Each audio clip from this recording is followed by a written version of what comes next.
Filled full. There were once 5,000 tired and hungry and probably very grumpy people sitting on a hillside wanting their dinner. They would come to hear Jesus that day. They came before breakfast, stayed all morning, all afternoon, and way past dinner. These people must be very hungry. No one had meant to be out there that long, but that's how it was, listening to Jesus. As if time didn't exist. People could listen to Jesus for hours, and on this particular day, that's just what they did. But they hadn't brought enough food, and they couldn't just go and buy themselves a burger and fries to go, because, of course, they were in the middle of nowhere with no shops or restaurants. Besides, that kind of food wasn't invented yet. Do you imagine your life without McDonald's or 7-Eleven? What would they do? Jesus' friends had an idea. Let's send everyone home for dinner. They don't need to go, Jesus said. You can give them something to eat.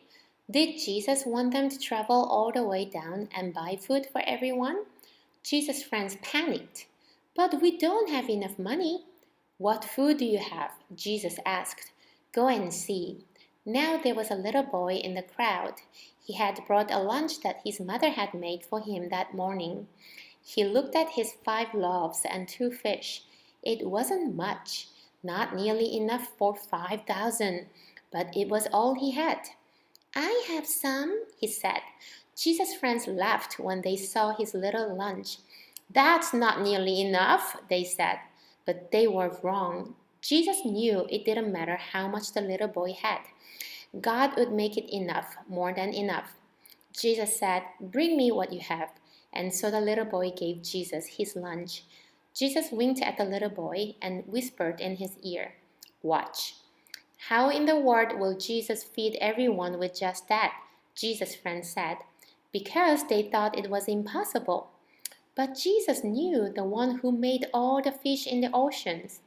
And Jesus knew the one who in the very beginning had made everything out of nothing at all. How hard would something like this be for someone like that?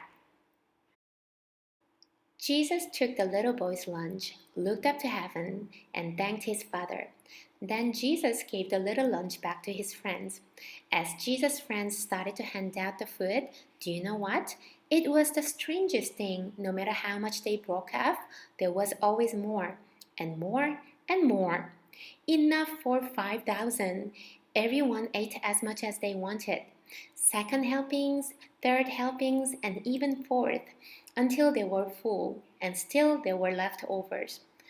Well, Jesus did many miracles like this, things people thought couldn't happen, that weren't natural. But it was the most natural thing in all the world. It's what God had been doing from the beginning, of course, taking the nothing and making it everything, taking the emptiness and filling it up, taking the darkness and making it light. The end.